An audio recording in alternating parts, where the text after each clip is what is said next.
તો આ તરફ વડોદરામાં મંતવ્ય ન્યૂઝના અહેવાલની ધારદાર અસર જોવા મળી છે।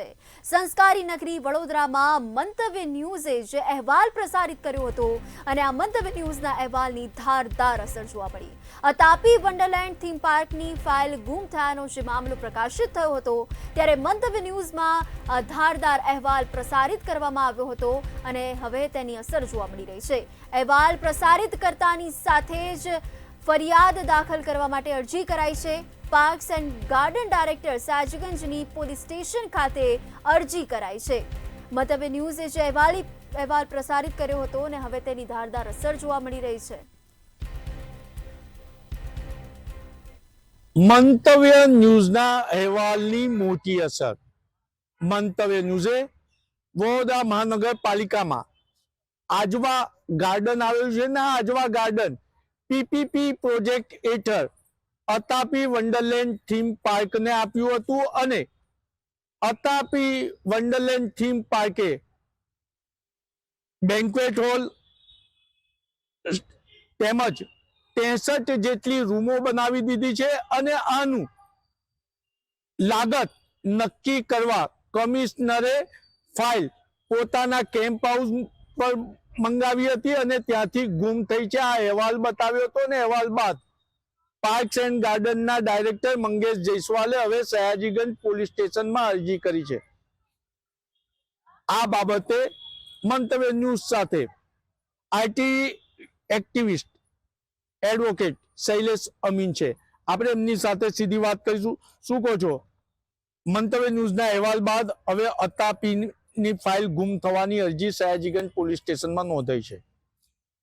તાપી વન્ડરલેન્ડ લગભગ કોર્પોરેશનને 66 થી 70 એકર જમીન જ્યારે પીપીપી ધોરણે એને સોંપાઈ ત્યારે જ ખૂબ વિવાદમાં હતો અને ખૂબ શંકાસ્પદ એગ્રીમેન્ટો થયેલા હતા કારણ કે કોઈ રાજકીય કનેક્શન દેખાતા હતા। હવે તાપી વાળા જ્યારે 63 રૂમોમાંથી દીધી, એક બેન્ક્વેટ હોલમાંથી દીધો, ટેન્ટો બનાવી દીધા, જે ઓરિજિનલ એગ્રીમેન્ટ જે 3 પાર્ટી એગ્રીમેન્ટ થયેલો હતો એની ઉપરવટ જેને બનાવી દીધા એટલે એને અહીંયા આગળ મંજૂરી કરાવવાની હતી એટલે નવી આવકો કરોડોની ઊભી કરવા માટેની મંજૂરી હતી ત્યારે એને ચોક્કસ પદાધિકારી જોડેનું આખું સેટિંગ કરેલું હતું ને એને લાયસન્સનું કામ સોંપેલું હતું ને એ ચોક્કસ પદાધિકારી એ પૂર્વ મ્યુનિસિપલ કમિશનર, આ કમિશનર પહેલાના જે કમિશનર હતા એમની જોડે ખૂબ ગૌરવો કેળવેલો હતો અને વારંવાર એમને જ્યારે કોઈ ફાઇલ જોઈએ તો એ મ્યુનિસિપલ કમિશનર જ મંગાવીને એમને સોંપતા હતા। તો એ પૂર્વ મ્યુનિસિપલ કમિશનર અને એ પદાધિકારી જે બહુ ચર્ચિત હોઈ શકે તો આ ભેગા મળીને તાપીની જે 63 રૂમો, બેન્ક્વેટ હોલ અને ટેન્ટ એને મંજૂર કરાવવા સ્થાયીમાં દરખાસ્ત કરવાની કે જે બી આગળ હાઉસમાં મંજૂર કરાવવા માટેના લાયસન્સ કરવા માટે આ જે ફાઇલ હતી એ મંગાઈ કરતા હતા અને એ મંગાયેલી ફાઇલો હવે ગાયબ થઈ ગયેલી છે। તો ખરેખર જ્યારે પોલીસને તપાસ કરવી હોય તો તાપી વન્ડરલેન્ડના જે માલિક છે સંજય શાહ, જે કદાચ થોડો વખત પહેલા જ જેલમાંથી છૂટેલા છે, તો એ સંજય શાહની કોલ રેકોર્ડિંગ શોધે કે એને કયા પદાધિકારીના વારંવાર ફોન આવતા હતા અને કયા પદાધિકારી જોડે સંજય શાહ વધારે ફોન કરતા હતા। તો પોલીસ ખાલી માત્ર ફોરેન્સિકમાં એનો ફોન લઈ અને કોલ રેકોર્ડિંગ ચેક કરે ને પૂર્વ બધા જ મળી જાય, વર્ષ સુધીના કોલ રેકોર્ડિંગ જોઈએ તો મળી જાય છે, 2 વર્ષના બી મળી જાય છે। તો આ ચેક કરવામાં આવે તો આ ફાઇલ કોણે ગાયબ કરી છે અને ક્યાં ગાયબ થઈ છે એ તરત બધું જ શોધાઈ જાય એવું છે। માત્ર લિંક એવી છે કે આ ફાઇલ જ્યારે કમિશનરના કેમ્પ હાઉસમાંથી ચોરાયેલી છે તો કેમ્પ હાઉસમાં કમિશનરની જોડે પૂર્વ કમિશનર જોડે કોણ વારંવાર જતું હતું ને ગરોબો ઉભો કરેલો હતો એ વારંવાર જતા લોકોને ઇન્વેસ્ટિગેશનમાં લેવા જોઈએ।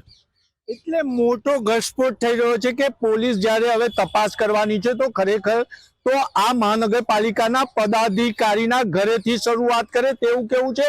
મહત્વની બાબત એ છે કે જ્યારે આ ફાઇલ ગુમ થઈની વાત છે ત્યારે કયો પદાધિકારી વારંવાર સંજય શાહ સાથે વાત કરી રહ્યો છે તેવી વાત બહાર આવી અને મહત્વની બાબત એ છે કે અરજી કરનાર મંગેશ જયસ્વાલનું પણ નિવેદન લેવાનો અમે પ્રયત્ન કર્યો પરંતુ મંગેશ જયસ્વાલે કહીને ટાળી દીધું છે કે જ્યારે મીડિયામાં મને દોષી ઠરાવી દેવામાં આવે છે, મને દોષીની દ્રષ્ટિએ જોવામાં આવે છે તો મારી ફરિયાદીની બાઇટ શું કામ છે।